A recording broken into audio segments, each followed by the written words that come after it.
Guys, आज हम अपना सेकंड बुक का पार्ट फर्स्ट चैप्टर लेके आ रहे हैं, राष्ट्र निर्माण की चुनौतियाँ। यह मैं सिर्फ एमसीक्यू बना रही हूँ फ़िलहाल, क्योंकि अभी हमारी फर्स्ट टर्म में एमसीक्यू क्वेश्चन आ रहे हैं। पहली बुक का मैंने ऑलरेडी बना चुकी हूँ, 3 चैप्टर आ रहे हैं और अभी हम ये सेकंड बुक में से हमारा पहला चैप्टर है राष्ट्र निर्माण की चुनौतियाँ। इसके मैं अभी 40 क्वेश्चन लेके आई हूँ एमसीक्यू के। आप प्लीज़ एक बार देख लेना। फर्स्ट क्वेश्चन है, मुस्लिम आबादी का एक इलाका भारत के पूर्व में था तो दूसरा पश्चिम, इन दोनों क्षेत्रों को क्या नाम दिया गया?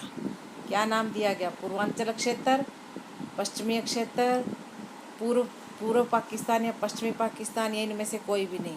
इसका एग्जैक्टली आंसर क्या है? पूर्व पाकिस्तान और पश्चिमी पाकिस्तान। ठीक है, अभी हमारा सेकंड क्वेश्चन है, भारत में मुस्लिम अल्पसंख्यक हैं तो सिख, ईसाई, जैन, बौद्ध, पारसी और यहूदियों को क्या कहा जाएगा? क्या कहा जाएगा? बहुसंख्यक, अल्पसंख्यक, कुछ नहीं या उपरोक्त सभी? क्या कहा जाएगा? आंसर बी, अल्पसंख्यक। क्या कहा जाएगा? अल्पसंख्यक।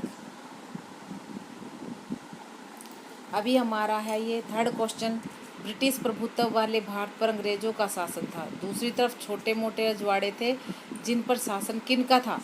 रजवाड़ों का, मुसलमानों का, राजाओं का या अंग्रेजों का? हमारा आंसर क्या था? राजाओं का।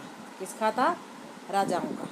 ठीक है, अभी है हमारा फोर्थ क्वेश्चन, भाग्यवधू से चिर प्रतीक्षित भेंट या ट्रस्ट विद डेस्टिनी नामक प्रसिद्ध भाषण किसने दिया था? किसने दिया था? महात्मा गांधी, सरदार पटेल, जवाहरलाल नेहरू या सुभाष चंद्र बोस? हमारा आंसर क्या है? जवाहरलाल नेहरू ने। ठीक है, भाग्यवधू से चिर प्रतीक्षित भेंट या ट्रस्ट विद डेस्टिनी नामक प्रसिद्ध भाषण किसने किया था? जवाहरलाल नेहरू ने। ठीक है, अभी है हमारा क्वेश्चन नंबर 5, 1947 में आज़ादी बंटवारे के साथ मिली और यह वर्ष भारत पाकिस्तान के लिए कैसा था? प्रसन्नता और सौहार्द का वर्ष था, अभूतपूर्व हिंसा और विस्थापन की त्रासदी का साल था, दोनों देशों के लिए पूर्ण विकास का वर्ष था, उपरोक्त में से कोई भी नहीं। इसका एग्जैक्टली आंसर क्या है हमारा?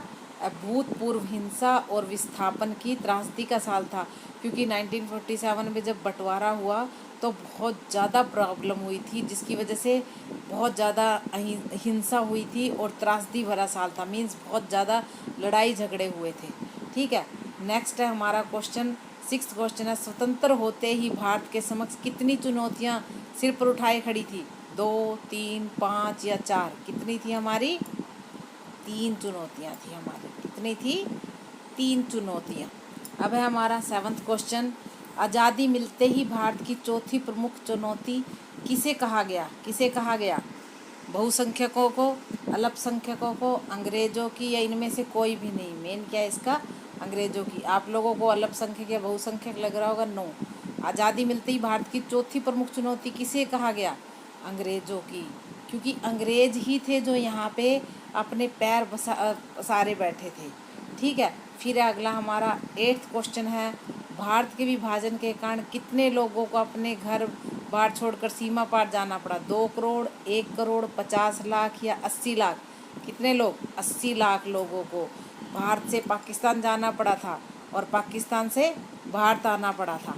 ठीक, अब ये हमारा 9 क्वेश्चन, भारत के विभाजन के कारण यहाँ कितने लोगों को जाने गंवानी पड़ी? 5 से 10 लाख, 10 से 15 लाख, 5 लाख, इनमें से कोई भी नहीं। आंसर क्या था? 5 से 10 लाख लोगों को अपनी जाने गंवानी पड़ी थी। कितनी जवानें? 5 से 10 लाख, क्योंकि इस टाइम पे बहुत ज़्यादा मारकाट हुई थी। आप लोगों ने पिक्चर गदर भी देखी होगी, वो इसी के ऊपर डिपेंड है, बहुत ज़्यादा नुकसान हुआ था। ठीक है, आगे है हमारा 10वां क्वेश्चन, भारत का विभाजन धर्म के आधार पर हुआ, इसलिए स्वाभाविक रूप से भारत क्या? मुस्लिम राष्ट्र हो गया, हिंदू राष्ट्र हो गया, ईसाई राष्ट्र हो गया, इनमें से कोई भी नहीं। ये तो आप लोगों को सबको पता होना चाहिए भाई, हिंदू राष्ट्र हो गया, क्योंकि भारत में ज़्यादा क्या थे? हिंदू थे, और वहाँ पाकिस्तान में क्या थे? मुसलमान, तो इसलिए वो मुस्लिम। आगे है हमारा 11वां क्वेश्चन, भारत पाकिस्तान विभाजन का आधार क्या बना गया? क्या बनाया गया था? भाषाई आधार? नो। जातीय आधार? नो। धार्मिक बहुसंख्यक का आधार? या इनमें से कोई भी नहीं? भाई धार्मिक बहुसंख्यक ये किस पे हुआ था? अभी मैंने 2 क्वेश्चन करे हैं कि पाकिस्तान और भारत किसके उस पे हुआ था, धर्म के आधार पे, जिसमें भारत क्या हो गया था, धार्मिक क्षेत्र, और पाकिस्तान क्या हो गया था, मुस्लिम। ठीक है, मुस्लिम देश हो गया था। अभी हमारा है स्वतंत्रता मिलते ही भारत के समक्ष 3 चुनौतियाँ तो थी, किंतु प्रथम प्रमुख चुनौती कौन सी थी?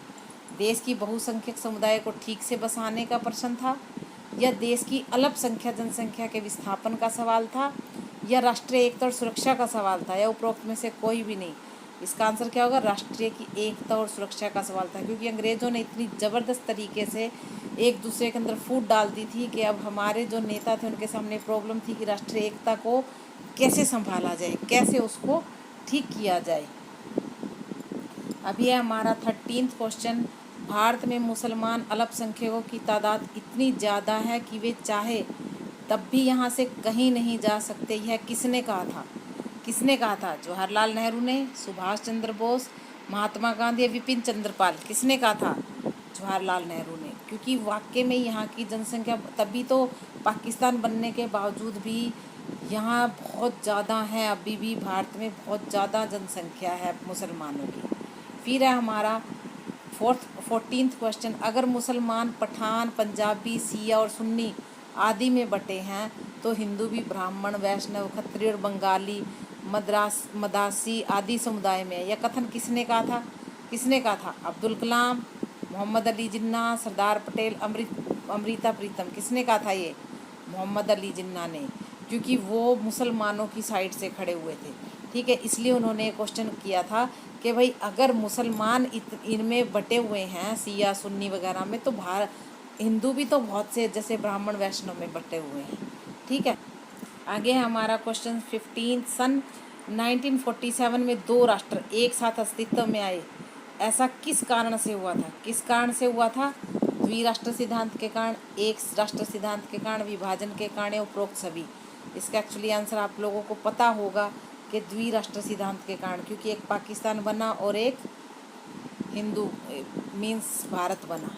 ठीक है, द्विराष्ट्र की बात किसने कही थी? ये जो थी ये कांग्रेस पार्टी, मुस्लिम लीग, कम्युनिस्ट पार्टी और प्रोग्रेस किसी ने। इसका आंसर क्या है? मुस्लिम लीग ने, क्योंकि मुस्लिम लीग के जो वो थे, कौन थे? मोहम्मद अली जिन्ना थे। उन्होंने ही इस बात को मेन स्टार्ट किया था कि हमें अलग राष्ट्र चाहिए, मुसलमानों को भी अलग राष्ट्र चाहिए। अब ये है हमारा 17th क्वेश्चन, भाषाई आधार पर भारत के राज्यों का पुनर्गठन संबंधी फैसले के विरोध में कौन से नेता ने अपनी जान गंवाई? कौन से ने गंवाई थी? गांधी जी ने, चोटी श्री राम भालू ने, सीमांत गांधी, या उपरोक्त में से कोई भी नहीं? किसने गंवाई थी? चोटी श्री राम भालू ने। इन्होंने अपनी भाषाई आधार पर भारत में जब राज्यों का पुनर्गठन हो रहा था ना, तो उस टाइम इन्होंने अपनी जान गंवाई थी उसके विरोध में। आंध्र प्रदेश को अलग राज्य का दर्जा कब दिया गया? 1950, 51, 52 या 55? कब दिया गया था? 1952 में। अब है हमारा 19th क्वेश्चन, केंद्र सरकार ने राज्य पुनर्गठन आयोग कब बनाया?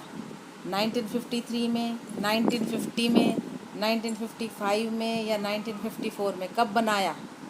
1953 में। अब हमारा 20th क्वेश्चन, सन 1960 में जन आंदोलन के कारण बम्बई राज्य 2 भाषाई आधार पर किन किन राज्यों में विभक्त किया गया था? महाराष्ट्र और मध्य प्रदेश, महाराष्ट्र और कर्नाटक, गुजरात और महाराष्ट्र, गुजरात और राजस्थान? किस में किया गया था? गुजरात और महाराष्ट्र में। बॉम्बे को इन 2 क्योंकि वहाँ पे गुजराती और महाराष्ट्र 2 वो आ गए थे। ठीक है, इसलिए उसको 2 राष्ट्रों में विभक्त कर दिया गया था।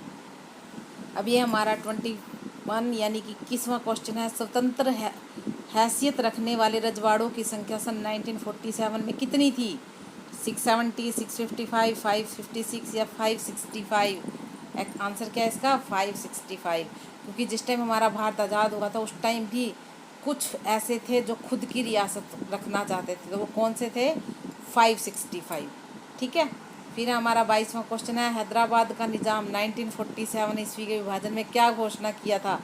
पाकिस्तान के साथ रहेंगे, भारत के साथ रहना पसंद करेंगे, स्वतंत्र रहेंगे, इनमें से कोई भी नहीं। उन्होंने घोषणा की थी कि हम लोग स्वतंत्र रहेंगे, हम किसी के साथ नहीं रहना चाहते, क्योंकि उस टाइम ना अंग्रेज़ों ने इतना ज़बरदस्त एक दूसरे को लड़ाने की कोशिश की थी, डिवाइड एंड रूल की नीति, कि भाई हम तो जा रहे हैं लेकिन भारत के टुकड़े करके छोड़ेंगे। इसलिए उन्होंने ये चीज़ बोली थी और उन्होंने बोला था कि वो स्वतंत्र रहेंगे।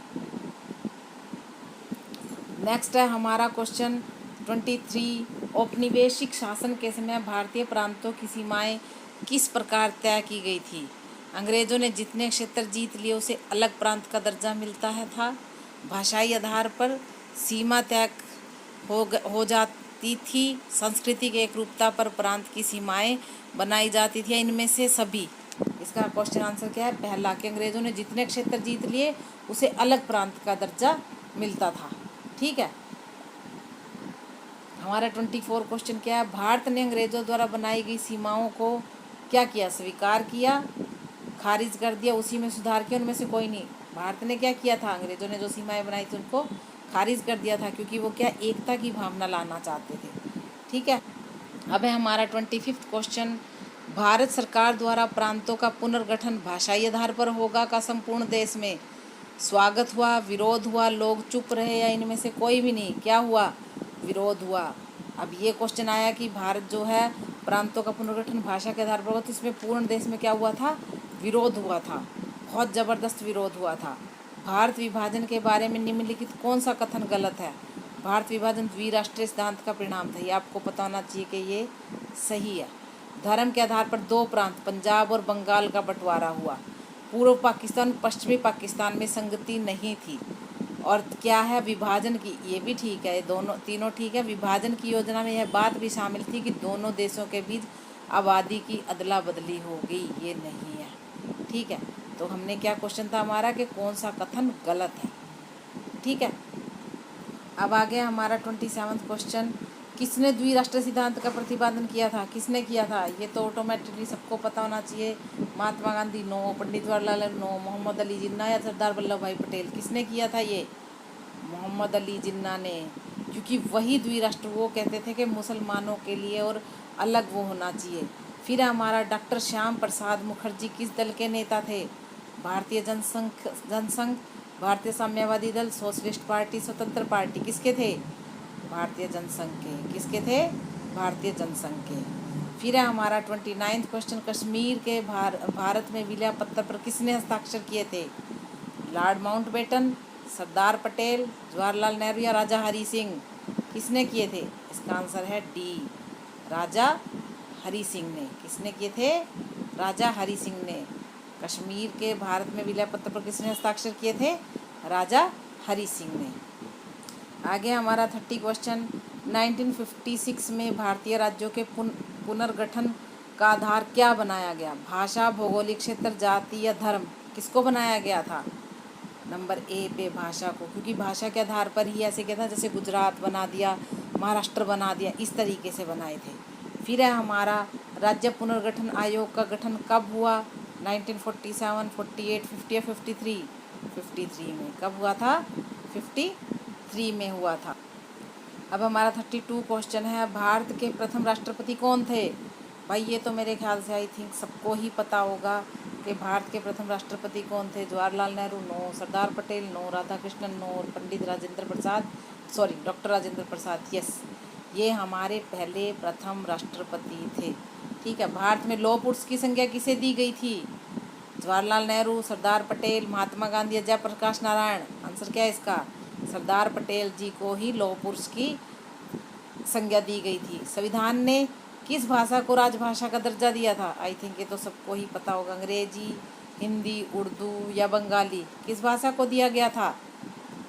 अब आप बताओ, स्टार्टिंग में कितनी भाषाओं किसको दिया गया था दर्जा? उर्दू को दिया गया था। भारत में बैंकों का राष्ट्रीयकरण किसके काल में हुआ? किसके काल में हुआ था? पंडित नेहरू, लाल बहादुर शास्त्री, इंदिरा गांधी या राजीव गांधी? किसके काल में हुआ था? इंदिरा गांधी के। ठीक है। फिर हमारा किस वर्ष पंचवर्षीय योजना में औद्योगिकरण पर विशेष बल दिया गया था? पहली, दूसरी, तीसरी, चौथी? किसमें? दूसरी पे दिया गया था भाई। हमारी दूसरी में, फर्स्ट जो है हमारी वो कृषि पे डिपेंड थी। जो सेकंड पंचवर्षीय योजना थी वो किस पे थी? हमारी औद्योगिकरण पे डिपेंड थी। ठीक है। अब है हमारा 37 क्वेश्चन, स्वतंत्र भारत के प्रथम गृह मंत्री कौन थे? सरदार वल्लभ भाई पटेल, चक्रवर्ती राजगोपालचार्य, जगजीवन राम, श्यामा प्रसाद मुखर्जी। कौन थे? सरदार वल्लभ भाई पटेल। ठीक है। गोवा भारतीय संघ का राज्य किस वर्ष हुआ था? 1950, 67, 85 या 1987? कब हुआ था? 1987 में। फिर है हमारा, भारत में कुल कितने संघ शासित प्रदेश हैं? कितने हैं? अब तो आई थिंक सबको ही पता होगा, पहले 7 थे, अब कितने हैं हमारे? 9 हैं। कितने हैं हमारे? 9। और अब ये हमारा लास्ट क्वेश्चन है, राज्यों के पुनर्गठन आयोग का अध्यक्ष कौन था?